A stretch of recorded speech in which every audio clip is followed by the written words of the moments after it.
لیکن آج کل کے شوہر کا حال تو یہ، اچھے کپڑے پہن کے بن ٹھن کے اچھے موبائل لے کر نکلیں گے اور گھر میں فاقہ کشی ہے، اچھی بائک پہ گھوم رہے ہیں، گھر میں فاقہ کشی ہے۔ نتیجہ کیا ہے؟ عورتوں کو کام پہ جانا پڑتا ہے دوسروں کے یہاں۔ وہ مرد کو میں مرد کیسے مانوں جو اپنی بیوی کو کمانے کے لیے بھیجے اور خود عیاشی کرے؟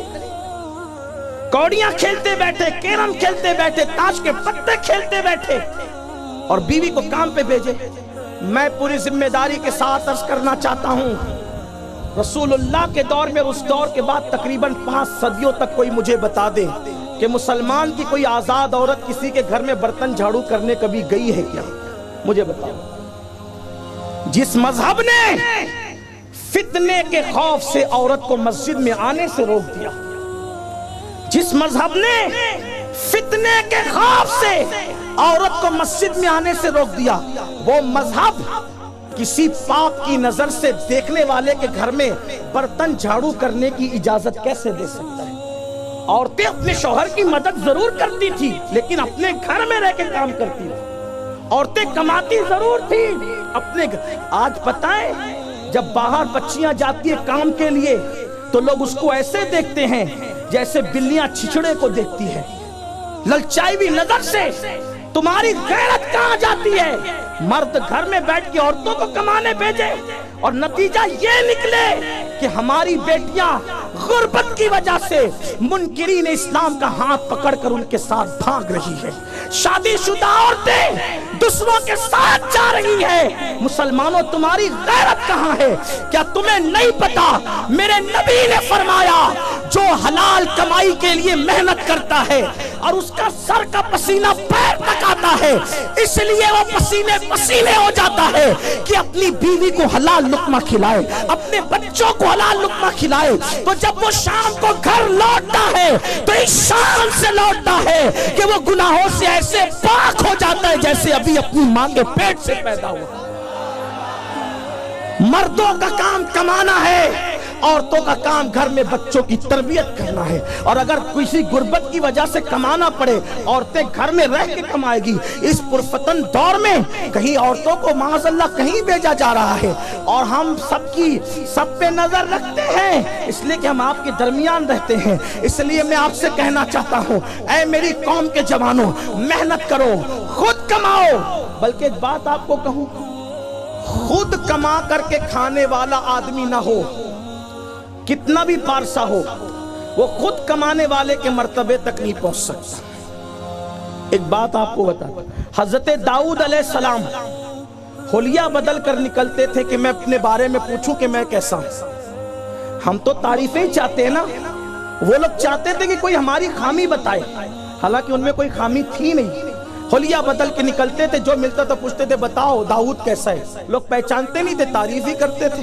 ایک دن اللہ نے جبریل علیہ السلام کو بھیجا، جبریل جاؤ اور آئینہ دکھاؤ، بتاؤ داؤد کیسے ہیں۔ جبریل کو انسان کی شکل میں دیکھا تو پوچھا داؤد کیسے ہیں، فرمایا بہت اچھے آدمی، ان جیسا کوئی نہیں ہے اس دور میں، اس زمانے میں، لیکن بس ایک ہی بات ہے کہ وہ خود کما کر نہیں کھاتے۔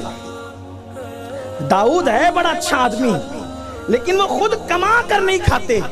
اگر یہ کمی بھی پوری ہو جائے تو داؤد جیسا کوئی نہیں۔ داؤد علیہ السلام پلٹے، اللہ سے دعا کی مولا مجھے ہنر سکھا، تو اللہ نے آپ کو زرہ بنانے کا ہنر عطا فرمایا اور آپ کے ہاتھوں میں لوہے کو ایسے نرم کر دیا، ایسے نرم کر دیا لوہے کو جیسے آٹا نرم ہو جاتا ہے۔ خود کما کر کے کون نہیں کھایا؟ رسول اللہ نے خود کما کے کھایا۔ شام کے بازار میں حضور کھڑے رہے، مدینہ منورہ کے بازار میں حضور نے تجارت کی، مکے کے بازار میں حضور نے تجارت کی۔ پھر اس کے بعد دیکھو صدیق اکبر تاجر، فاروق اعظم تاجر، عثمان غنی تاجر، مولا علی تاجر، امام حسن تاجر، امام حسین تاجر، امام اعظم ابو حنیفہ تاجر، سرکار غوث اعظم تاجر۔ اللہ اکبر! کون ہے جس نے ہاتھ سے کما کے نہیں کھایا؟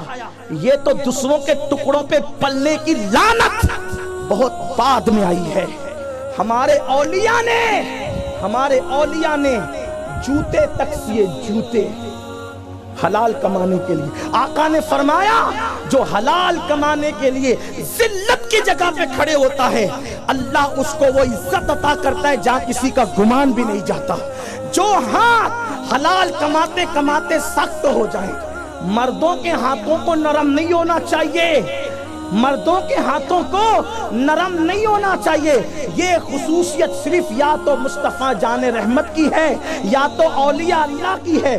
عوامی سطح پر مردوں کے ہاتھوں کو محنت کر کے سخت ہونا چاہیے، کیونکہ آقا نے فرمایا جو ہاتھ محنت کرتے کرتے سخت ہو جاتے ہیں اللہ ان پر جہنم کی آگ کو حرام فرما دیتا ہے۔ اس لیے محنت سے کماؤ۔ یہ کیا سوٹ بوٹ میں ہے؟ ہم کو دیکھو، ہمارے گھر کو مت دیکھو۔ گھر میں ماں پریشان، باپ پریشان، گھر والے پریشان۔ اور یاد رکھنا یہ مسجد میں پڑے رہ کر کے نکمے بننے کا کام بھی تبلیغی جماعت نے شروع کیا، اس سے پہلے یہ نہیں تھا۔ ورنہ ہمارا مذہب یہ ہے، قرآن کہتا ہے اذا نودی للصلاۃ من یوم الجمعہ، اذان ہو تو مسجد میں آؤ، اور پھر نماز ہو تو کیا کریں؟ پڑے رہے مسجد میں۔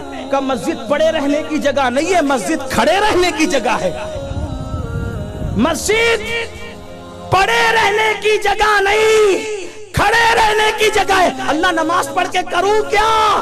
تو قرآن کہتا ہے فَإِذَا قُضِيَتِ الصَّلَاةُ فَانْتَشِرُوا وَابْتَغُوا مِنْ فَضْلِ اللَّهِ، جب نماز پڑھ لو تو باہر نکلو اور زمین پہ پھیل جاؤ اور اللہ کا فضل یعنی روزی تلاش کرو۔